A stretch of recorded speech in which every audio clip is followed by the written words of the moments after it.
बहुत बड़ी जो है खबरें कल की गर्दिश कर रही हैं और ट्रेंडिंग पकड़ रही हैं कि नवाज शरीफ जो है वो वज़ीर आज़म शिप से की दौड़ से बाहर निकल गए हैं। तो क्या लगता है कि खान साहब वो वज़ीर आज़म बनेंगे? कल की खबरें तो नवाज शरीफ के लिए अच्छी नहीं आ रही कि वो वज़ीर आज़म की दौड़ से बाहर हो गए। अल्लाह करे दौर से बाहर हो जाए, उसने होना ही है इसलिए कि वो नाअहल है ताहयात। और दूसरी बात है कि जिसकी पॉपुलैरिटी 5 से 10% नहीं है उसको आप वज़ीर आज़म बनाने चले हैं, वो ड्राइंग रूम पॉलिटिशियंस, उसको आप कैसे इग्नोर कर सकते हैं? उन्होंने कहा था कि मुझे क्यों निकाला, फिर आप ये बोलेगा मुझे क्यों बुलाया। ये तो बिल्कुल ये वाला ट्रेंड यही है, क्योंकि वो तो अनवर मकसूद ने कहा है कि 25 दिसंबर बर्थडे है उसका, तो जिस दिन पैदा हुआ काश के उसी दिन कह देते कि मुझे क्यों निकाला। दूसरी बात यह है कि अब वो क्यों निकाला से क्यों बुलाया का सफ़र उनका जारी है, और इंशाअल्लाह ताला कौम ने, देखें अवाम और कौम ने ये फैसला कर लिया है कि उन्होंने नवाज शरीफ को नहीं आने देना।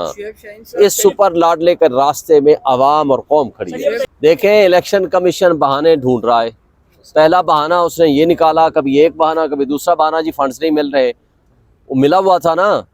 दूसरा फिर बहाना बनाया जी बड़ी दहशतगर्दी हो रही है कि जी डिफेंस की तरफ से बंदे नहीं आ रहे।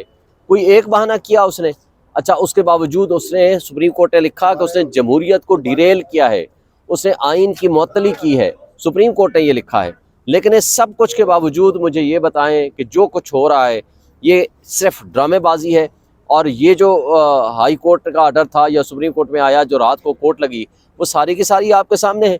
अब इलेक्शन के इल्तवा के ये बहाने ढूंढ रहे हैं। क्यों? कि इनको नज़र आ रहा है ये सियासी बोने, ये पाकिस्तान की आवाम उनको रिजेक्ट कर चुकी है, इसलिए वो सिर्फ बहानेबाजी के अलावा और कोई काम नहीं कर रहे। बल्ले के हवाले से मैं बात कर लूँ, देखें बल्ले का निशान हमें मिल चुका है। 9 को फैसला होगा, 9 को आर्गूमेंट्स होंगे। हम कभी उम्मीद रखते हैं कि देखें सबसे बड़ी पॉलिटिकल पार्टी को साजिश के तहत आप हटा दें, ये कैसे मुमकिन है कि वो क्या इलेक्शन होगा, उसकी शफाफियत पे कौन यकीन करेगा। ये चाहते ये थे कि बल्ले का निशान होगा तो ये हार जाएंगे, इसलिए चाहते हैं कि अगर बल्ले का निशान है तो इलेक्शन ही अल्तवा कर दो, अगर बल्ले का निशान नहीं होगा तो फिर आप इलेक्शन करा दो। ये इनकी साजिश है। इससे ज्यादा बदतमीजी इनके साथ होगी, यही इंतजामिया यही पुलिस करेगी। लेकिन इनको शर्म आनी चाहिए कि किसी ने उसको कंडेम नहीं किया। बड़े अफसोस की बात है। एक मिनट में जरा बात खत्म कर लूँ। बड़े अफसोस की बात है। और सुप्रीम कोर्ट में आज केस लगना था, लेकिन बदकिस्मती से वो ख़त्म हो गया, उसका बेंच ही नहीं मिला। वो क्या कहते हैं ना, माना कि तगाफुल ना करोगे लेकिन खाक हो जाएंगे हम तुमको खबर होने तक। भाई अगर ये सिक्योरिटी का अमल ये 2 दिन में ख़त्म हो गया, हमारे आपने नॉमिनेशन फॉर्म ख़त्म कर दिए और हमें मौका ही ना मिला, तो फिर दोबारा प्रोसेस ये स्टार्ट करेंगे। क्या सुप्रीम कोर्ट बाद में फिर आकर के हमें रिड्रेस करेगी हमारे ग्रीवेंसेस को? क्या इलेक्शन कमीशन ऑफ पाकिस्तान हमारे ग्रीवेंस रिड्रेस करेगी? ये सारा होम्योपैथिक प्लान जो है, ये तमाम इदारे जो हैं वो बांदी बन के एक सुपर लाडले नवाज शरीफ के हक में खड़े हुए हैं। जिस तरह आमिर फारूक साहब ने उनके तमाम मुकदमात ख़त्म कर दिए, अगर कल एक नई एप्लीकेशन आ गई कि ये इतने मासूम और पाक साफ अब हो गए हैं कि इनके लिए जन्नत की टिकट भी दे दी जाए, तो शायद अदालतें ये भी जारी कर दें। और फिर उसके बाद आप देखें एक शख्स लाइफ टाइम डिस्क्वालीफाई है, लाइफ टाइम सुप्रीम कोर्ट के ऑर्डर से, और वो इंटरप्रिटेशन है कॉन्स्टिट्यूशन की 62(1)(f) की। उस कॉन्स्टिट्यूशनल इंटरप्रिटेशन में कोई तरमीम नहीं हुई कॉन्स्टिट्यूशन के अंदर, लेकिन उसके कागजात एक्सेप्ट भी हो रहे हैं। कैसे? और वो 2 तारीख को केस भी लगा हुआ है। इसका मतलब है कि अब उसको ये प्रिजम्पशन हो गई है कि सुप्रीम कोर्ट ने उसके हक में फैसला दे दिया। भाई आइन में तरमीम किए बगैर उस सुपर लाडले के खिलाफ ताहयात नाअहली कैसे ख़त्म कर सकते? नहीं ख़त्म कर सकते। लेकिन उसके बावजूद उसके लिए सारी फैसिलिटेशन हो रही हैं। मैं आज वार्न कर रहा हूँ, इस तरह की सहूलतकारी, इस तरह का जुल्म जबर और इस तरह से इलेक्शन को मुतनाज़ा बनाना, ये पाकिस्तान को नुकसान पहुँचाने के मुतरादिफ है। कल जब आप बात करेंगे ना कश्मीर के ऊपर, ये सारे आपके जो होने वाले वाक़यात हैं ये सारे आपके सामने उठा के रख दिए जाएंगे। अच्छा शेर साहब बताइएगा, कल से ना एक खबर बहुत बड़ी जो है खबरें कल की गर्दिश कर रही हैं और ट्रेंडिंग पकड़ रही हैं कि नवाज शरीफ जो है वो वज़ीर आज़म शिप से की दौड़ से बाहर निकल गए हैं। तो क्या लगता है कि खान साहब वो वज़ीर आज़म बनेंगे? कल की खबरें तो नवाज शरीफ के लिए अच्छी नहीं आ रही कि वो वज़ीर आज़म की दौड़ से बाहर हो गए। अल्लाह करे दौर से बाहर हो जाए, उसने होना ही है इसलिए कि वो नाअहल है ताहयात। और दूसरी बात है कि जिसकी पॉपुलैरिटी 5 से 10% नहीं है उसको आप वज़ीर आज़म बनाने चले हैं, वो ड्राइंग रूम पॉलिटिशियंस या टेस्ट ट्यूब बेबी के जो खालिक हैं। लेकिन बात यह है कि जो एक्चुअली फील्ड में है 80% 90% जिसकी पॉपुलैरिटी है इमरान लेकिन खान, शुएब साहब उसको वो आप कैसे इग्नोर पहले कर सकते उन्होंने हैं? कहा था कि मुझे क्यों निकाला, फिर आप ये बोलेगा मुझे क्यों बुलाया। ये तो फिर बिल्कुल लड़ाई हो ये जाएगी वाला सीधी ट्रेंड सीधी। यही है, क्योंकि वो तो अनवर मकसूद ने कहा है कि 25 दिसंबर बर्थडे है उसका, तो जिस दिन पैदा हुआ काश के उसी दिन कह देते कि मुझे क्यों निकाला। दूसरी बात यह है कि अब वो क्यों निकाला से क्यों बुलाया का सफ़र उनका जारी है, और इंशाअल्लाह ताला कौम ने, देखें अवाम और कौम ने ये फैसला कर लिया है कि उन्होंने नवाज शरीफ को नहीं आने देना। इस सुपर लाडले के रास्ते में अवाम और कौम खड़ी है। आप लोगों के लिए अगर 9 जनवरी को आपसे बल्ला छीना जाता है तो क्या लाएमल होगा?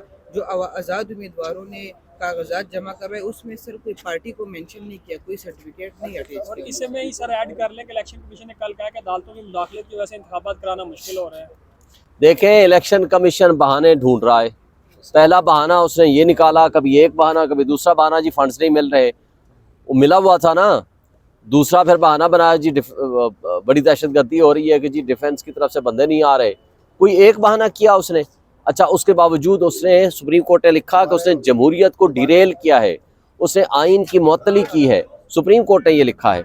लेकिन इस सब कुछ के बावजूद मुझे ये बताएं कि जो कुछ हो रहा है ये सिर्फ ड्रामेबाजी है, और ये जो हाई कोर्ट का ऑर्डर था या सुप्रीम कोर्ट में आया जो रात को कोर्ट लगी, वो सारी की सारी आपके सामने है।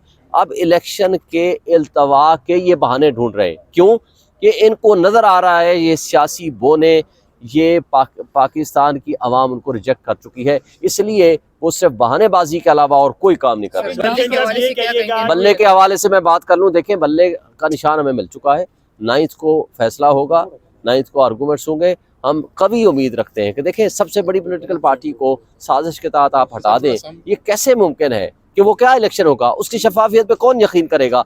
ये चाहते ये थे कि बल्ले का निशान होगा तो ये हार जाएंगे, इसलिए ये चाहते हैं कि अगर बल्ले का निशान है तो इलेक्शन ही अल्तवा कर दो, अगर बल्ले का निशान नहीं होगा तो फिर आप इलेक्शन करा दो, ये इनकी साजिश है। आपने जिक्र किया कि नवाज शरीफ और मरियम नवाज की नाअहली का जिक्र किया, तो ये बताइएगा कि क्या आपकी जानिब से या पीटीआई की जानिब से या चाचू की जानिब से कोई दरखास्त मूव करने का प्लान है, उनके जो कागजात नामजदगी हैं उन पे एतराज़ात दायर करने? इस पे अभी हमारी डिस्कशन नहीं हुई, लेकिन ज़रूर करेंगे कि वो हो ही नहीं सकता।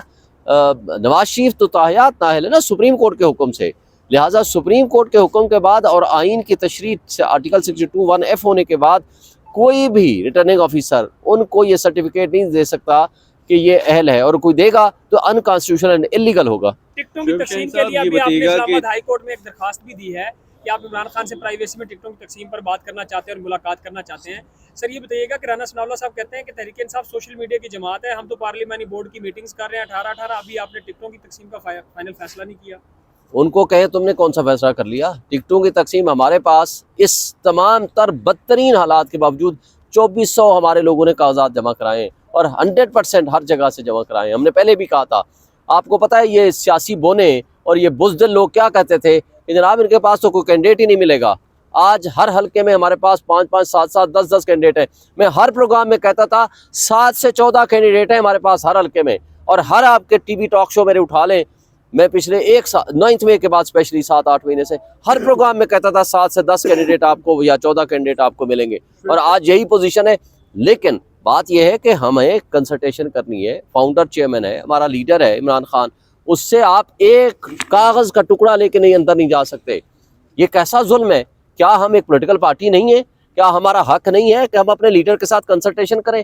ये जो राज थे अपने हुकूमती सारे, ये ले जा करके लंदन में फैसले कराते थे उस नाअहल और भगोड़े से। वो रियासत का मुजरिम था उस वक्त, आज की मैं बात नहीं करता, रियासत के मुजरिम और भगोड़े के साथ आप जा करके वहाँ जो है ना स्टेट के राज डिस्कस करते थे, और हमारा एक अंडर ट्रायल प्रिजनर है, हम उसके साथ जा करके टिकटों की तकसीम के ऊपर डिस्कस भी नहीं कर सकते। ये कैसा इंसाफ है? शोएब शाहीन साहब ये बताइएगा कि जैसे कि इलेक्शन कमीशन की जानिब से जब जुमे को फैसला आया था सुप्रीम कोर्ट का